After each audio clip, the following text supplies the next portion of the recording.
सुवर्णा डोली में बैठकर ससुराल जा रही है। डोली जितनी हिल रही है, सुवर्णा के पेट में गुड़गुड़ उतनी बढ़ रही है। डोली के साथ साथ मेरा पेट भी हिल रहा है, पेट के अंदर खाना भी हिल रहा है। अभी पेट साफ नहीं किया तो मैं खुद हिल जाऊंगी। सुवर्णा परेशान हो गई, लेकिन सुवर्णा शौच करेगी तो कहाँ। पीछे घोड़े पर उसका पति सुरेश आ रहा है। अभी डोली रुकवाकर शौच करने जाऊंगी तो पता नहीं सुरेश जी क्या सोचेंगे। नहीं, जो करना है मुझे डोली के अंदर ही करना है। तभी सुवर्णा को याद आया कि उसकी माँ ने रास्ते के लिए प्लास्टिक में खाना बांध कर दिया था और कहा था, बेटी रास्ता बहुत लंबा है, जाते जाते तुझे भूख लग जाएगी, खाना बांध के दे दिया है, खा लेना। ये याद आते ही सुवर्णा को एक आइडिया आ गया। उसने खाने की एक प्लास्टिक निकाली और देखा कि उसमें पनीर टिक्का रखा हुआ है। पनीर टिक्का को कैसे फेंक सकती हूँ मैं, इसे पहले खा लेती हूँ।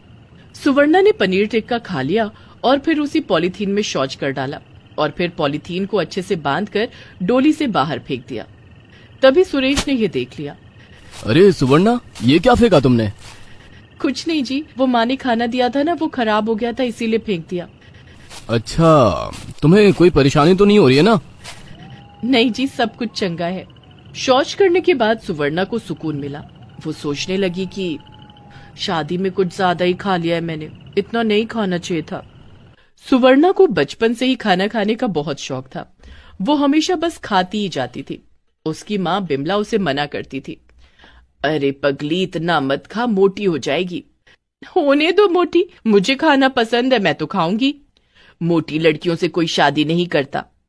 अरे माँ, उससे मुझे कोई फर्क नहीं पड़ता, कोई शादी नहीं करेगा तो मैं छोले कुलचे से शादी कर लूंगी।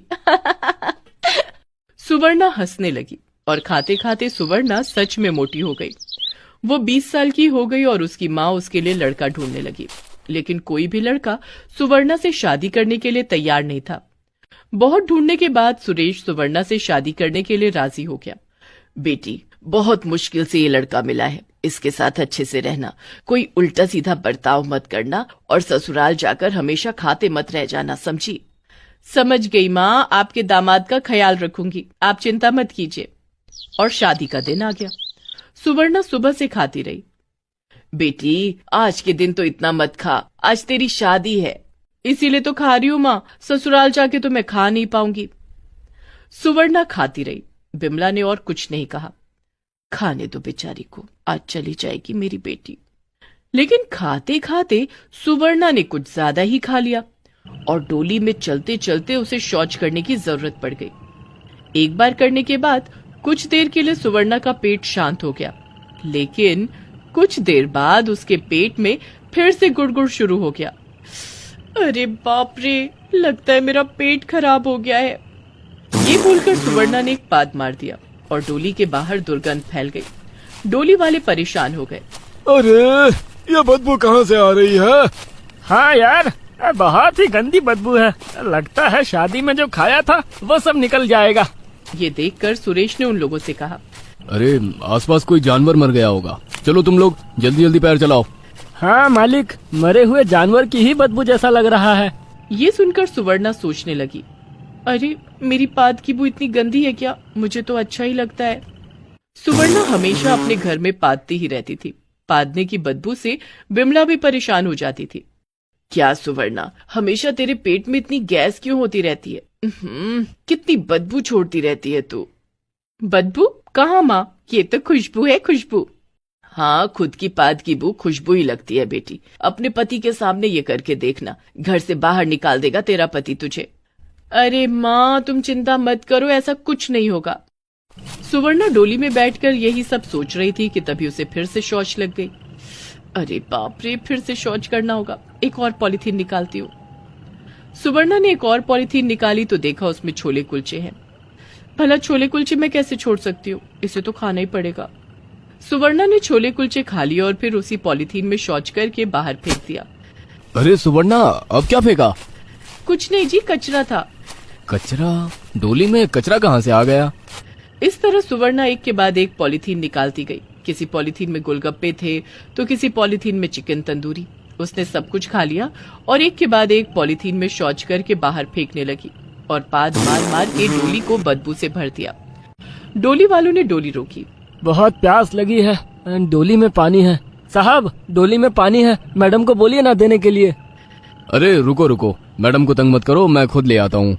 सुरेश घोड़ी से उतरकर डोली के पास गया और डोली के अंदर मुंडी घुसा दी, और जैसे ही मुंडी घुसाई वैसे ही सुवर्णा ने जोर से एक पाद मार दिया और गर्म हवा का झोंका सुरेश की नाक में घुस गया। अरे बाप रे, ये क्या था? सुरेश ने तुरंत मुंडी बाहर निकाली, लेकिन बदबू से उसका सर चकराने लगा और वो नीचे गिर गया। अरे क्या हुआ साहब? क्या हुआ साहब? दोनों दौड़ कर आए।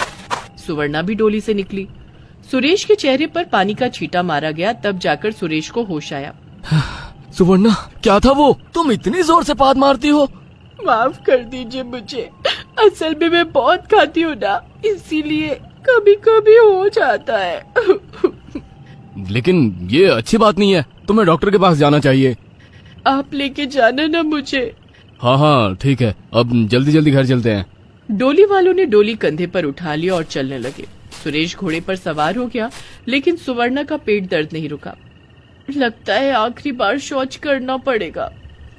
सुवर्णा ने पॉलीथीन निकाली, उसमें बिरयानी थी। सुवर्णा ने बिरयानी खा ली और उसमें शौच करके जैसे ही बाहर फेंका, तभी तेज हवा का एक झोंका आया और वो पॉलीथीन सीधा सुरेश के मुंह पर जाकर लगा।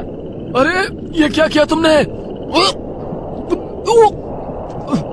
सुरेश उल्टी करने लगा। सुवर्णा माफी मांगने लगी। माफ कर दीजिए, मुझसे गलती हो गई, माफ कर दीजिए।